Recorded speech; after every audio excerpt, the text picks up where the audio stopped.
Today we're going to be working on my daughter's 2011 Kia Sorento. She's been complaining about a front-end clunk. And I kind of stopped working on cars a while back, but I'm getting back into it. I kind of missed it. And took it to her local mechanic, which she takes it there a lot for oil changes, brakes, whatnot, and they have not found anything wrong. Now, about 2 months ago, I did find a clunk, the battery. They had cleaned the battery and everything, and they had the mounting backwards, so it was just bouncing around. But it's not that. So the other day, she had actually hit a tire, and I was doing a little bit of work to it because, well, that's what dads do. And she said it's still there. So I'm shaking the car, and then she probably can't hear it. So I shake it, and then she's like, yeah, that's the sound. I start feeling around. I'm like, oh, it's the sway bar links. So in today's video, we're going to show you how to change those sway bar links. This is my grandson's playing basketball in the background. But from what I understand, when I looked up the part number to buy these links, it's a very common problem on this series of Kias. So I should have looked that up a long time ago, but we trust the mechanic. She's taken it there 3 or 4 times. So we're going to start by jacking up the car. Now, I'm going to replace both sides, but the driver's side is the culprit. Might as well replace them both. We've got this side jacked up. We do have a jack stand for safety, and we're going to go ahead and take the wheel off. Now we purchased these sway bar links from Amazon. She's not going to keep this car forever, but they actually got pretty good reviews, so I will link those in the description below this video.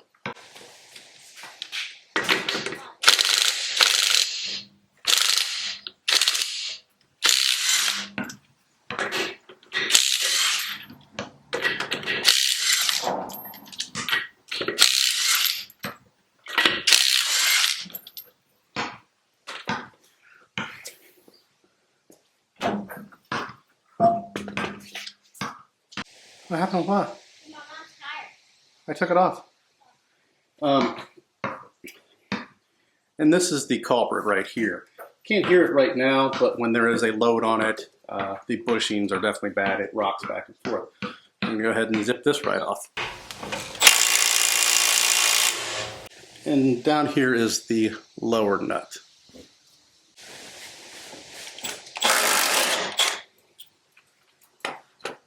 Okay, we have both of the nuts loosened. Now we've got a second jack. I could have used this jack over here, but I have this little tiny one, and I've compressed the suspension a bit.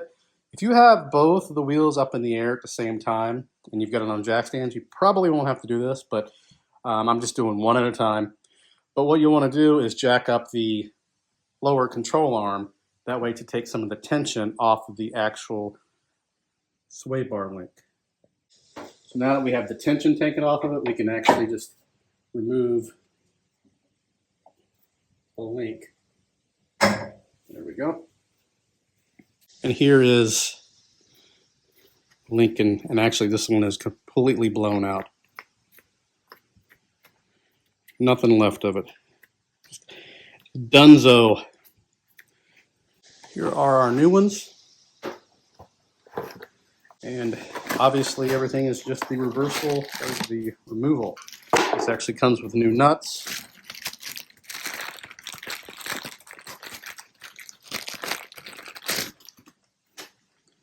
And these are nice and tight, no floppy. Go ahead and tighten those back up.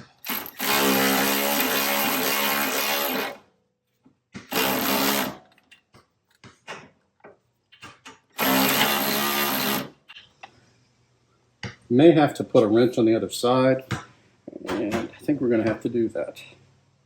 We'll find the flat spot, put the wrench on. We'll show you the old one. So there is a flat spot that you can just go like that.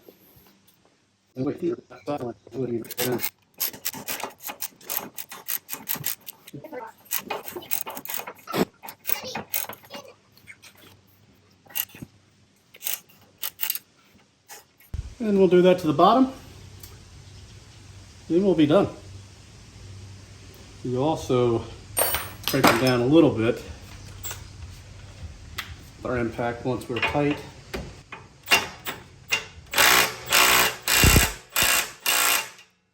we got the bottom tightened up, we go ahead and release the pressure on the A-arm. Good and tight. And this side is complete. And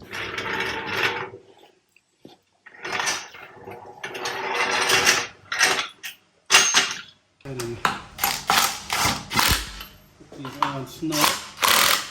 Not tight, but we'll come back with the torque wrench once we lower the car.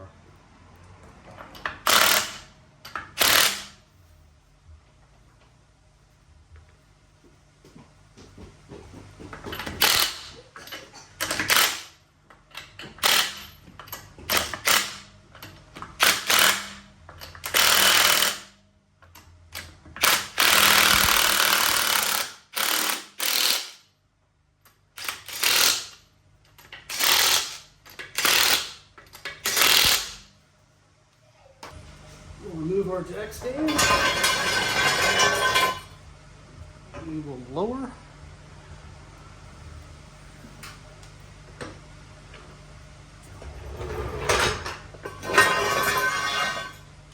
Step is to torque down the nuts.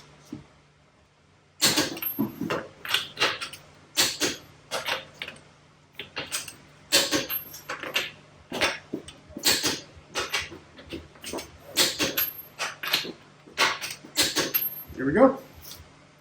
That's going to do it for this one. Again, I will post links in the description to the end links that we got. Not sure I'm going to suggest those due to that having to use that Allen wrench. I mean, it's fine, it is what it is. Took a 5 minutes longer, maybe.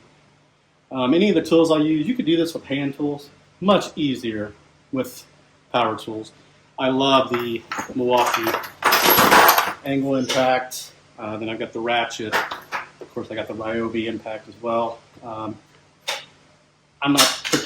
not on one brand. Woodworking, I use a lot of Festool, but I also have a lot of Ryobi. I'm not a snob.